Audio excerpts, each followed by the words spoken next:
जय हिंद दोस्तों। हड़बड़ाहट में डोनाल्ड ट्रंप के द्वारा 18 जून को ईरान और अमेरिका साथ में इजराइल तीनों देशों के बीच में जो सीज फायर हुआ था, अब वो सीज फायर फिर से टूट चुका है, जिसमें डोनाल्ड ट्रंप के द्वारा जो ये डिजिटल साइन किए गए थे, इसी तरह से ईरान के प्रेसिडेंट के द्वारा भी डिजिटल साइन किए गए थे और कहा गया था कि अब स्ट्रेट ऑफ हॉर्मुज पूरी तरह से ओपन कर दी जाएगी। ये जो वेस्ट एशिया वार चल रहा है अब उसको बंद कर दिया जाएगा और किसी भी तरह का हमला एक दूसरे कंट्री के द्वारा नहीं किया जाएगा। इसमें इजराइल को भी शामिल किया गया था, लेकिन तस्वीर में आपको कहीं पे भी बेंजामिन नेतन्याहू नजर नहीं आएंगे। यही चीज हो सकता है नेतन्याहू को अच्छी नहीं लगी, जिसके बाद अब खबर सामने निकल कर आ रही है कि जो स्ट्रेट ऑफ हॉर्मुज बंद की गई थी, उस स्ट्रेट ऑफ हॉर्मुज को ईरान के द्वारा फिर से ब्लॉक कर दिया गया है। क्योंकि जैसे ही ये युद्ध समाप्त हुआ था, इस युद्ध में जो भी ये चीजें साइन की गई थी, इन भाई साहब को बिल्कुल भी ये चीज अच्छी नहीं लगी थी। इनका कहना था कि आप लोगों ने युद्ध हमारी तरफ से लड़ा गया था, युद्ध में हम शामिल हुए थे, लेकिन दोनों के दोनों कंट्री जिसमें ईरान और अमेरिका है, उसने इजराइल से पूछना भी मुनासिब नहीं समझा, इजराइल को बीच में लेकर के नहीं आए। सीज फायर की जो बातें हैं वो दोनों कंट्रियों ने आपस में कर ली, लेकिन बेंजामिन नेतन्याहू की कोई भी बात सामने नहीं लाई गई। ये सारी की सारी चीजें बेंजामिन नेतन्याहू को अच्छी नहीं लगी, जिसके बाद 20 घंटे के अंदर ही बेंजामिन नेतन्याहू के द्वारा सीज फायर का उल्लंघन करते हुए लेबनान के ऊपर अटैक किया गया। इजराइल के जो डिफेंस मिनिस्टर है, उनके द्वारा एक बयान जो कि आज दुनिया के अंदर काफी ज्यादा यहूदियों को क्रिटिसाइज करवा रहा है, इजरायलियों को क्रिटिसाइज करवा रहा है, वो बयान कौन सा है उसके बारे में भी जानेंगे और देखेंगे कि ये स्ट्रेट ऑफ हॉर्मुज ईरान के द्वारा बंद कर दी गई तो क्यों की गई और इसके पीछे इजराइल को अमेरिका कितना ज्यादा धमका रहा है। एक खबर मैं आपको ये बता दूं, अब इजराइल का सीधा अमेरिका से आमना सामना हो रहा है। अमेरिका की तरफ से इजराइल को सीधे धमकियां मिल रही है कि अगर इजराइल नहीं माना, इजराइल नहीं रुका, तो मजबूरन अमेरिका को इजराइल के ऊपर कोई एक्शन लेना होगा। दोस्तों, अब ये नया मोड़ कहीं ना कहीं सामने निकल कर आ रहा है, जो अब दुनिया को दूसरे युद्ध की तरफ धकेल सकता है। ये सब कुछ घटनाएं क्या हो रही है आप इस न्यूज में देखिए। ईरान से strait of Hormuz closed as Israel strikes on Lebanon continue. पहली बात तो ये, ईरान की तरफ से युद्ध खत्म किया गया, सीजफायर किया गया, उस समय पे ही कहा गया था कि आपको सबसे पहले लेबनान के ऊपर पूरी तरह से सीजफायर करना होगा। जो 14 पॉइंट थे उसमें पहला पॉइंट यही था कि इजराइल को हर मुद्दे के ऊपर युद्ध खत्म करना होगा, जिसमें लेबनान सबसे अहम मुद्दा रखा गया था। लेकिन इजराइल की तरफ से लेबनान के ऊपर अटैक करना बंद नहीं किए गए। मैंने आपको पहले बताया था, इजराइल का यही सिस्टम रहा है, इजराइल का यही जो है नियम रहा है कि इजराइल किसी कंट्री से एक ना एक समय पे लड़ता रहता है।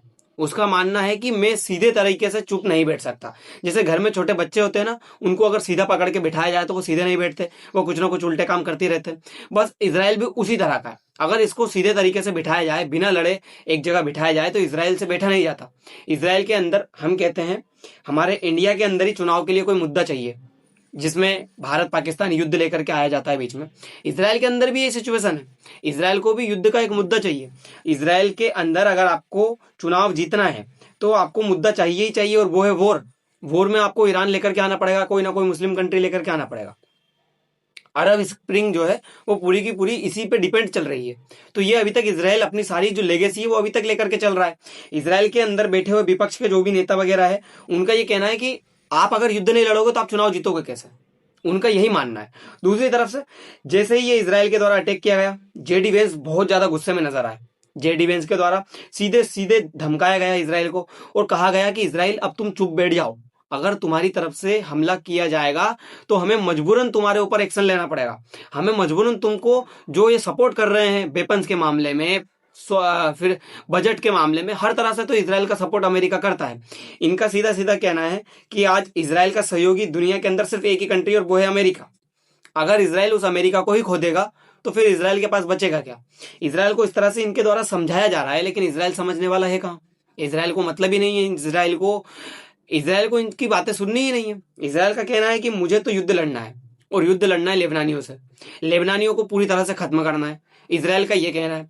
अब अगर इजराइल इसी तरह से चलता रहा तो कैसे चलेगा। ये दोनों के दोनों जो मित्र है वो आज आमने सामने खड़े हुए हैं, इन दोनों के बीच में टकरार बढ़ती जा रही है। ये सामने वाले महाशय इतनी मुश्किल से ईरान को मना रहे हैं, ईरान को युद्ध के लिए रोक रहे हैं, सीजफायर करवाने के लिए रोक रहे हैं। स्ट्रेट ऑफ हॉर्मुज इतनी मुश्किल से ओपन करवाई गई थी, कितना मरे था आप देखो। इनको कितना इन्होंने कहा था, कितना धमकाया था, कितनी बड़ी बड़ी चीजें इनके द्वारा की गई थी। इन्होंने खुद हॉर्मुज की नाकेबंदी कर दी थी, लेकिन उसके बाद भी हुआ क्या?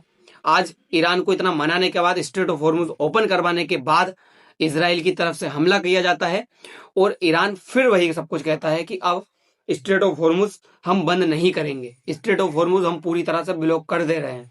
ये बयान सामने निकल कर आ रहा है। अब देखिए दूसरी तरफ इसराइल के अंदर जो यूथ है उसमें 92% यूथ का कहना है कि अगर आप ईरान के सामने घुटने टेक देते हो, ईरान की शर्तों को मान लेते हो, ईरान जिस तरह से कह रहा है कि हम स्ट्रेट ऑफ हॉर्मुज ओपन करेंगे या हम बंद करेंगे, तो ये कहीं ना कहीं इसराइल की हार है और इसराइल की हार हमें बिल्कुल भी स्वीकार नहीं है। अमेरिका के द्वारा किया गया सीज फायर, इस सीज फायर सीधा दर्शा रहा है कि इसमें इसराइल की हार हो रही है और ईरान की जीत हो रही है। इसराइल की हार हम बच्चे भी स्वीकार नहीं करेंगे, तो फिर जो हमारे नेता है वो किस तरह से स्वीकार करेंगे? इसराइल के अंदर कहा जा रहा है बेंजामिन नेतन्याहू को, वहां के जो सत्ता पक्ष है, वहां के जो विपक्ष है, उनके द्वारा कि अगर आपसे ईरान के ऊपर हमला नहीं हो रहा है तो आप आपका पद छोड़ दीजिए, हम प्रधानमंत्री के पद पर बैठ जाएंगे, हम हमला करेंगे, हम अटैक करेंगे। मतलब सोचिए, इसराइल को शांत बैठने नहीं दिया जा रहा इसराइल के लोगों के द्वारा ही। इसराइल के वहां के जो लोग हैं वो चाहते हैं कि इसराइल अटैक करता रहे। उनका देखो इतना ज्यादा मतलब दुश्मनी है उनकी, इतना ज्यादा उनके अंदर खुन्नस भरी हुई है ईरानियों के प्रति कि वो चाहते हैं कि ईरान का एक एक बच्चा पूरी तरह से तबाह हो जाए। इसी तरह से वो चाहते हैं लेबनान का एक एक बच्चा पूरी तरह से खत्म हो जाए, मतलब कोई बचे ही नहीं। इस तरह का इनका मानना है। तभी हम जो है शांति से बैठेंगे, तभी हमारा जो मिशन है वो सक्सेसफुल होगा, वरना इसराइल इसी तरह का युद्ध लड़ता रहेगा।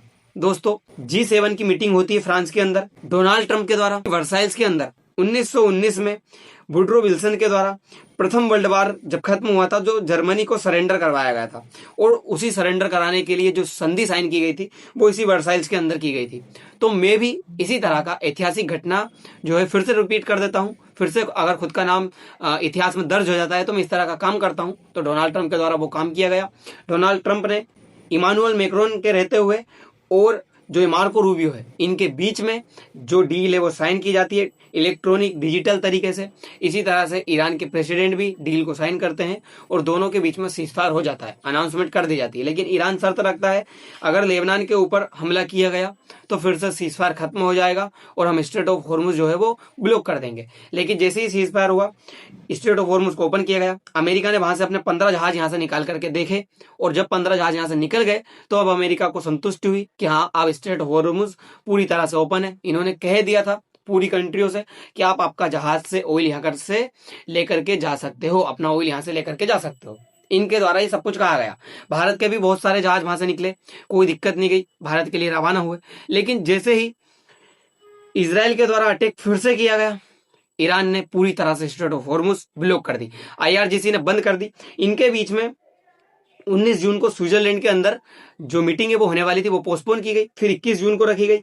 कल ये मीटिंग हुई, जिसके बाद में अमेरिका ने बहुत ज्यादा धमकाया इसराइल को कि हम ये मीटिंग करने जा रहे हैं, हम बातें करने जा रहे हैं, आप अटैक मत करो, आप चुप रहो। लेकिन इसराइल नहीं मान रहा, इसराइल बिल्कुल भी नहीं मान रहा। ये पूरे के पूरे कहना है इनका कि सीज फायर के मामले में मुझे तो बीच में ही नहीं लेकर के आया गया, ये युद्ध मेरा था, शुरुआत मैंने की थी, मैं इस युद्ध को लड़ रहा था, लेकिन सीजफायर आप दोनों के दोनों कंट्री कर रहे हो।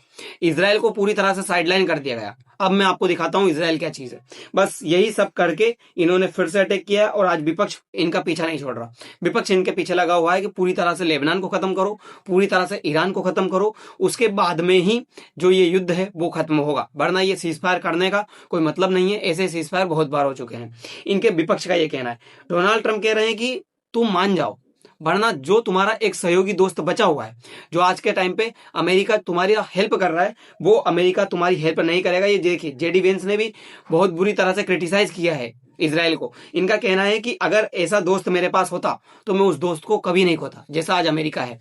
अब देखिए, फिलिस्तीन के अंदर यहूदियों को किसने बसाया? तो बसाने वाला खुद था, वो था अमेरिका और ब्रिटेन। ये जर्मन के खिलाफ करा, इनको हिटलर के खिलाफ करा, वहां से उनको भगाया गया, इनको ये जगह दी गई और आज इनके सपोर्ट में हर समय अमेरिका खड़ा हुआ है। अमेरिका अच्छा दोस्त बना हुआ है। हर साल बजट प्रस्तुत करता है अमेरिका, पूरा डिफेंस बजट, सब कुछ जो चीजें हैं अमेरिका की तरफ से निकाली जाती है। तो अमेरिका हर समय इनके साथ में खड़ा हुआ है। यहाँ तक कि इनका कहना है जेडी वेंस का कि आज दुनिया के अंदर एकमात्र ऐसा सहयोगी है अमेरिका जो इसराइल के सपोर्ट में खड़ा हुआ है। इस युद्ध में 2/3 वेपन्स ऐसे थे जो इसराइल को अगर किसी ने दिए तो वो अमेरिका ने दिए। अमेरिका पूरी तरह से हेल्प कर रहा था, तभी तो ये युद्ध लड़ पा रहे थे, वरना ये युद्ध कैसे लड़ लेते।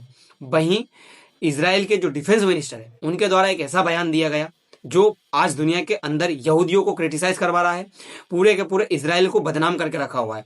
और वो जो मतलब आप सोचिए, अगर इस तरह का आप ट्वीट पढ़ोगे तो आपको लगेगा कि किस तरह से कोई इंटरनेशनल में इस तरह का बयान दे सकता है। ट्विटर ने खुद इसको ब्लॉक कर रखा है। ट्विटर का कहना है कि जिसको देखना है वो एक और क्लिक करके इसके ऊपर देख सके खोल करके।